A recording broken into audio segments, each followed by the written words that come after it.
আসসালামু আলাইকুম সুপ্রিয় এসএসসি পরীক্ষার্থী বন্ধুরা, আজকের এই পর্ব থেকে আমরা শিখব কিভাবে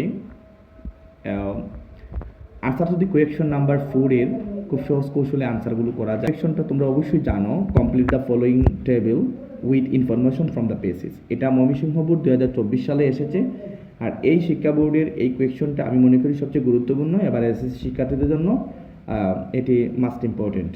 তো চলো শুরু করা যাক কীভাবে কমপ্লিট দি ফলোয়িং টেবিলটা আমাদের এখানে পরিপূর্ণ করতে হবে। উপরের পেসেজের যে আনসিন পেসেজ আছে এই পেসেজ থেকে এনে সম্পূর্ণ করতে হবে এই টেবিল বক্সটি। তো এখানে লেখা আছে হু হোয়াট। হু অর্থ কে, হোয়াট অর্থ কী, মানে কে অথবা কী। এখানে যে ব্যক্তি আছে উপরে পেসেজে এই ব্যক্তি সংক্রান্ত তথ্য নিয়ে এই যেখানে বরাবরে দেওয়া আছে তথ্যগুলো বা লিস্ট অফ যে হেডিং দেওয়া আছে এই হেডিংগুলো পূর্ণ করতে হবে। এখানে আছে ইভেন্ট অথবা অ্যাক্টিভিটি। ইভেন্ট মানে কোনো একটা কাজ, মানে মনে করেন উনি কোনো একটা কাজ করছে, এটা হতে পারে কোনো একটা ডিগ্রি, হতে পারে তার কোনো একটা অকেশন, অথবা কোনো একটা কিছু পাবলিশড হতে পারে, অথবা কোনো একটা চাকরিতে জয়েন দিতে পারে, এটাও হতে পারে। ওয়েন, ওয়েন মানে কখন, কখন বলতে ইয়ার, কোনো একটা সাল হতে পারে, এখানে একটা সময় হতে পারে। ওয়ার মানে কোথায়, কোনো একটা জায়গার নাম হতে পারে, কোনো একটা ইউনিভার্সিটি হতে পারে। তো চলো কিভাবে আমি এখান থেকে তথ্য নিয়ে এই পেসেজটি থেকে আমি এই টেবিলটি পরিপূর্ণ করে দিচ্ছি। তো এখানে লেখা আছে ডক্টর মোহাম্মদ শহীদুল্লাহ। তো ডক্টর মোহাম্মদ শহীদুল্লাহ অংশের মধ্যে কোনো গ্যাপ নেই, সোজা আমরা বরাবর এখানে গেছি, গিয়ে দেখছি একটা গ্যাপ আছে। তার পূর্বে দেখেন উপরের মধ্যে প্রথম যে রোমান চিহ্ন দেওয়া আছে 1 নাম্বার, এটা আছে doctor Mohammad Shahidullah was born in.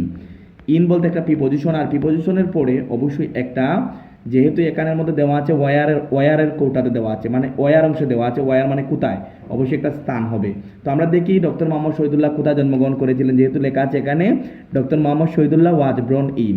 তো এখানে লেখা আছে, দেখেন আমরা একটু কোয়েশ্চনের মধ্যে দেখতে পাচ্ছি যে আনসিন প্যাসেজের এই প্যাসেজের মধ্যে লেখা আছে, দেখেন ওয়াজ ব্রন অন, লেখা আছে জুলাই, কত লেখা আছে 1885, মানে 1885 সালে লেখা আছে উনি জন্মগ্রহণ করেছিলেন। তাহলে এখানে এই যে শুধু সালটা দেওয়া আছে 1885, আমি এই সালটাকে 1 নাম্বারের মধ্যে বসিয়ে দেবো, শুধু 1885 আমি লিখবো। ইন যেহেতু এখানে দেওয়া আছে, আমি আর এখানে প্রিপোজিশন কিছু লিখতে হবে না, সরাসরি আমি সালটা বসিয়ে দিলেই আমার 1 মার্ক আনসার সলিটা আমি পেয়ে যাবো।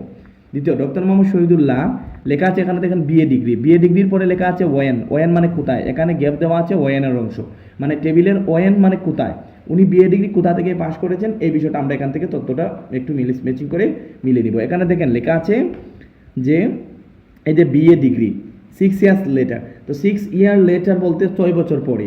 তারপরে দেখেন 1904 পরে পরবর্তীতে বিয়ে আছে কিন্তু 6 ইয়ার লেটার, মানে এখানে সাল দেওয়া নাই, তবে লেখা আছে 6 ইয়ার লেটার, মানে 1904 পরে যদি 6 বছর আপনি যোগ করেন কত হয়, 1910 হয়।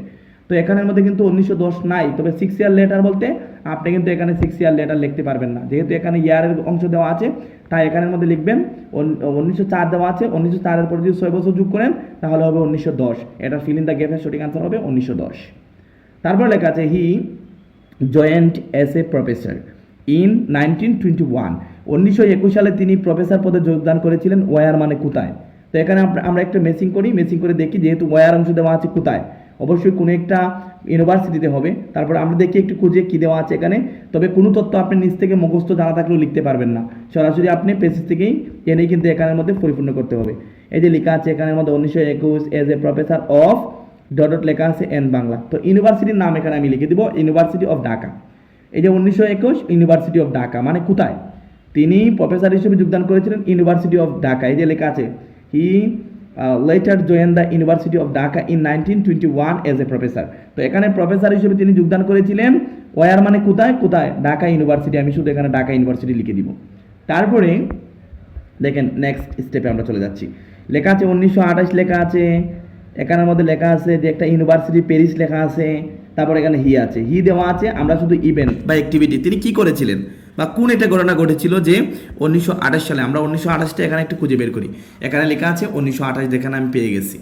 তো কী করেছিলেন এখানের মধ্যে দেখেন ডক্টরেট ডিগ্রি ফ্রম একটা ইউনিভার্সিটির নাম প্যারিস লেখা আছে। তো কী করেছিলেন আসলে, এই যে he was awarded the doctorate degree, এই যে লেখা আছে হি এখানে আছে লেখা, কিন্তু অ্যাওয়ার্ডেড দি ডক্টরেট ডিগ্রি এখানে লেখা নেই। তো এটার কারেক্ট আনসার কি হবে, এখানে কারেক্ট আনসার হবে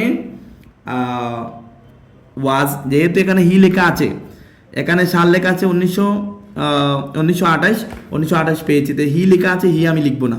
হি এর পরে কি লেখা আছে, was awarded the doctorate degree, আমি এখানে লিখবো was awarded the doctorate degree, এখানে এই অংশ লিখে দিব আমি, তাহলে আমার এটাও আমি পরিপূর্ণ করতে পারছি। অ্যাট দিস ফাইনাল, তো এখানে লেখা আছে দেখেন 5 নাম্বারের মধ্যে ওয়াজ পাবলিশড ইন 1953 লেখা আছে, 1953 তো এখানে আমরা 1953 পেয়ে গেছি। এখানে লেখা আছে যেহেতু প্রথমেই শূন্যস্থান ওয়াজ পাবলিশড, এখানে লেখা আছে ওয়াজ পাবলিশড, তার আগে কি লেখা আছে আমরা সেটা একটু খুঁজে বের করবো, ফুল স্টপে চলে যাব। তিনি কি সাহিত্যের কথা লেখা আছে এখানে, তো আমরা একটু খুঁজে বের করি যে 1928 বাংলা সাহিত্যের কথা, the first well arrange history of Bengali literature was composed, তিনি এখানে কম্পোজ করেছিলেন যে বাংলা সাহিত্যের কথা, মানে বাংলা সাহিত্যের কথা এখানে বসবে, কারণ তিনি পাবলিশ করেছিলেন বাংলা সাহিত্যের কথা, এটাই দেখেন এখানে কম্পোজ লেখা আছে। তো কি কম্পোজ করেছিলেন, বাংলা লিটারেচার মানে বাংলা সাহিত্যকে তিনি যে বাংলা সাহিত্যের কথা নামক যে একটা সালে, তাহলে বাংলা সাহিত্যের কথা আমরা এখানে বসিয়ে দিব। এখানের মধ্যে কেন বাংলা লিটারেচার হবে না, কারণ বাংলা সাহিত্যের জগতে তিনি প্রকাশ করেছিলেন, তো এখানে সঠিক হবে আনসার বাংলা সাহিত্যের কথা। বাংলা সাহিত্যের কথা ওয়াজ পাবলিশড ইন 1953। এভাবে তোমরা পরিপূর্ণ করে দিলেই কিন্তু তোমরা ফিল ইন দ্য গ্যাপ অর্থাৎ টেবিলের মধ্যে 5 এর মধ্যে 5 মার্কে তোমরা পেয়ে যাবে। ধন্যবাদ সবাইকে, ভালো লাগে।